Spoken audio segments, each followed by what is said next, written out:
Hello dear students, अस्सलाम वालेकुम। कैसे हैं आप? आज हमारा टॉपिक है dimensions of physical quantities, lecture 1.6, chapter 1, lecture 1.6, पहले चैप्टर का छठा लेक्चर। कोई ज्यादा बातें हमने नहीं करनी, डायमेंशंस को ही डिस्कस करना है और चैप्टर आपका एंड हो जाएगा।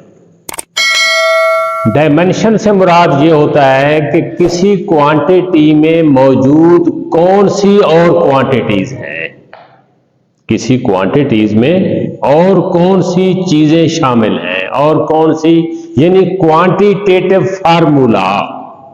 Dimensions of a physical quantity describes the quantitative nature of a quantity in terms of base quantities।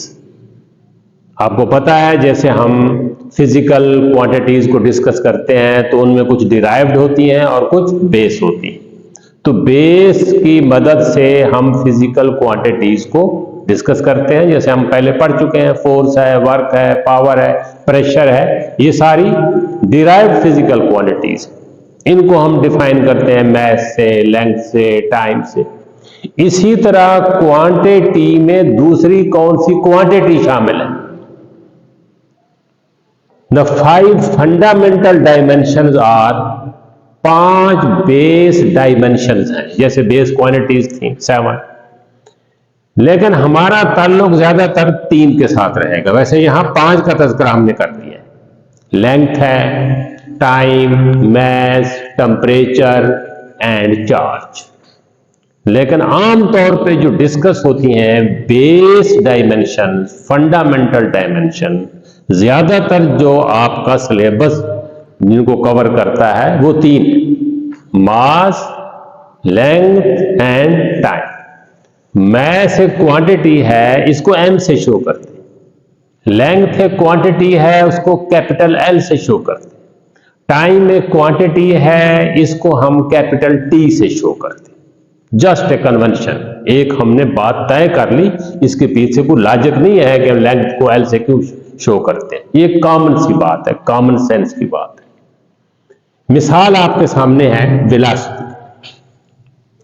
ये फिजिकल क्वांटिटी, ये डिराइव्ड है। अब इस क्वांटिटीज में बेस क्वांटिटीज कौन सी शामिल, इसको डिफाइन करने में कौन सी बेस क्वांटिटीज, इसका पता यूनिट से भी चल जाता है, डेफिनेशन से भी चल जाता है। लेंथ ओवर टाइम, ये वेलोसिटी को डिफाइन करता है। Rate of change of displacement, displacement is a length और साथ टाइम। यूनिट क्या है? मीटर पर सेकेंड। अब मीटर से अंदाजा हो रहा है लेंथ का यूनिट है। क्वांटिटी क्या है? लेंथ। सेकंड की क्वांटिटी क्या है? टाइम। वेलोसिटी, ये ब्रैकेट लगाते हैं, just convention, L T inverse. Force and other derived quantity, आपको पता है फोर्स डिफाइन होती है एम एंड ए से। M is mass and A is acceleration. Unit kilogram, unit of mess.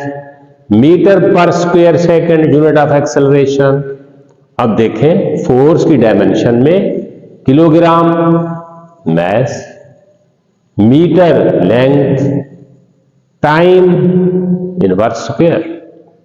एक होता है उसका डिराइव्ड यूनिट, एक है डिराइव्ड डायमेंशन। डायमेंशन ये बताती है कि इसका क्वांटिटेटिव फार्मूला क्या है, इसमें कौन सी चीज किस तरतीब से शामिल है। ये एक आपके साथ एक यूं समझें कि आपको एक नई एक इंफॉर्मेशन मिल जाती है किसी भी क्वांटिटी के बारे में। नेक्स्ट एग्जांपल है स्टोक्स लॉ। स्टोक्स लॉ से हमने दरअसल विस्कोसिटी की डायमेंशन मालूम कर। अब विस्कोसिटी देखेंगे कहां यूज हो रहा है।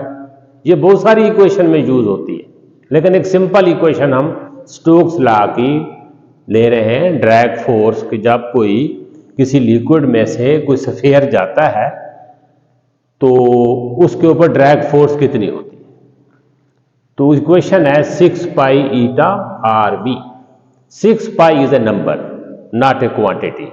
डायमेंशन क्वांटिटी की होती है, इसीलिए हम इसको आउट कर देते हैं। किस लिए? कि हमारा ताल्लुक डायमेंशन के साथ है। तो हमने 6 पाई निकाल के F is equal to pi R V. Only for dimensional analysis keep in mind please, viscosity जिसका हमने डायमेंशन लेना है वो है किसके बराबर, उसके आगे क्वांटिटीज कौन सी हैं? फोर्स है, रेडियस ऑफ स्फीयर है एंड वेलोसिटी ऑफ स्फीयर है। स्फीयर किसको कहते हैं? Ball shape. बॉल शेप, ये उसका रेडियस है, नीचे आ रहा है वेलोसिटी v के साथ। ड्रैग फोर्स, ये ड्रैग फोर्स है अपोजिट डायरेक्शन में, मोशन के अपोजिट डायरेक्शन में।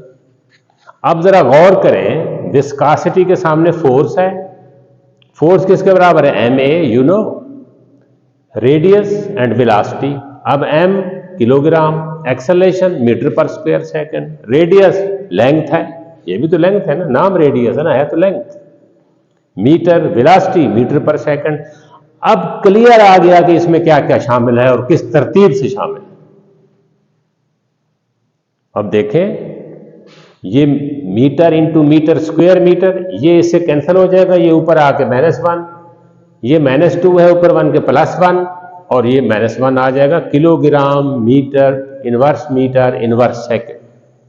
अब very much clear, base units आपके पास आ गए, बेस यूनिट्स के साथ base dimension, kilogram is unit of mass, metre is length, second is time, ml inverse t inverse, dimension of viscosity.